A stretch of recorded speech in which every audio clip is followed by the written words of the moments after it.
Bonjour et bienvenue dans cette nouvelle vidéo 90 secondes chrono.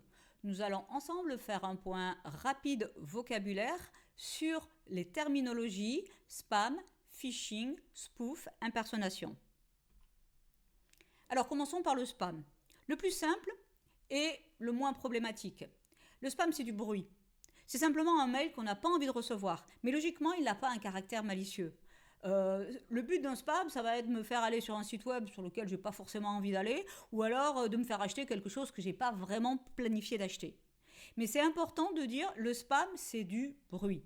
Par contre, le phishing, lui, le but, c'est de leurrer l'utilisateur. C'est le forcer à faire une action qui ne veut pas réaliser, ou alors vous donner des informations qu'il ne devrait pas vous donner. Ces informations d'authentification, ou alors des informations bancaires. Alors, on a plusieurs types de phishing. On va avoir le mass phishing qui est un envoi global à différentes organisations non ciblées réellement, un envoi de phishing.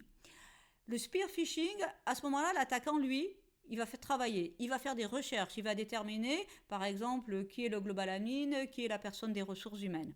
Et à ce moment-là, ce qu'il va faire, c'est qu'il va envoyer un mail en se faisant passer pour les ressources humaines au global admin et pour le forcer à cliquer sur des liens. Le winning, c'est un peu la même chose, sauf que là, la cible, ça sera les exécutives. Et donc, le but, ça va être qu'un exécutif va envoyer un mail à un comptable en le forçant à envoyer de l'argent sur un nouveau RIB, par exemple sur un destinataire non connu de l'entreprise. Le consent phishing, c'est tromper les victimes pour obtenir un consentement pour qu'une application malicieuse accède à des services ou à des données. Très souvent, dans un mail de phishing, ou alors dans un coup de téléphone de phishing, on a un caractère d'urgence. Le but, c'est de mettre l'utilisateur dans une situation de stress afin qu'il ne fasse pas attention aux signaux d'alerte qu'il devrait voir. On va lui dire « Attention, je suis le DPDG, il faut absolument virer ça, je vais prendre l'avion, vous ne pouvez pas me rappeler, les portes vont fermer, il faut absolument faire tel virement. » Le but, c'est très souvent, ce n'est pas toujours le cas, mais c'est générer une situation d'urgence, une situation de stress, afin d'avoir les défenses de l'utilisateur qui soient limitées et qu'il ne puisse pas voir les différents signaux qui lui permettraient de détecter qu'il y a un problème avec le mail ou avec le coup de fil. Alors pour y arriver, qu'est-ce qu'ils vont faire ? Du spoof.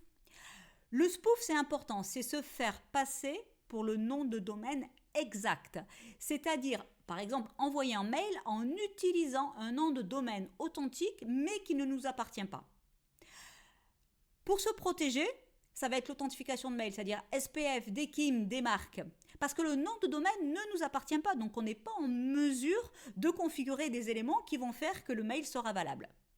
Par contre, si on parle d'impersonnation, l'impersonnation, c'est envoyer un mail en utilisant des informations similaires. On dit look like en anglais. Et donc, là, les informations ne seront pas 100% identiques. Le but, c'est de tromper l'utilisateur en lui affichant des informations qu'il croit justes, mais qui en fin de compte sont similaires. Alors, on va parler d'impersonnation de domaine. L'impersonnation de domaine, par exemple, ça va être le nom de domaine officiel, c'est contoso.com. Moi, je vais déposer le contoso.biz et je vais envoyer un mail en contoso.biz. Ou alors, je vais déposer un nom de domaine qui ressemble à contoso avec un 0 à la place d'un O. Là, on parle d'impersonnation de domaine, mais il y a aussi l'impersonnation utilisateur. Le nom de domaine de mon PDG, c'est paul.durand@contoso.com. Moi, je vais envoyer un mail en tant que paul.durand@outlook.com. Ou alors, je vais avoir l'adresse email qui est complètement fausse. Par contre, je vais avoir le nom d'affichage qui est complètement cohérent avec le nom officiel. Si l'attaque est bien faite, l'attaquant, ce qu'il va faire, c'est donc qu'il achète un nom de domaine, mais en plus, il va parfaitement le configurer, c'est-à-dire qu'il va parfaitement configurer les enregistrements SPF, DKIM et DMARC. Ça signifie quoi ? Ça signifie que ça va passer la partie authentification. Et là, c'est à l'utilisateur ou aux techniques que vous allez pouvoir mettre en place qui vont permettre de détecter l'impersonnation. Mais c'est à l'utilisateur aussi de faire attention. Donc si je résume, le spam, c'est du bruit. Le phishing, on va chercher à leurrer l'utilisateur pour le forcer à faire des actions ou à donner des informations qu'il ne souhaite pas donner. Et pour leurrer l'utilisateur, on va utiliser du spoofing. Dans ce cas-là, on utilise le nom de domaine exact, ou alors de l'impersonnation de domaine ou de l'impersonnation utilisateur.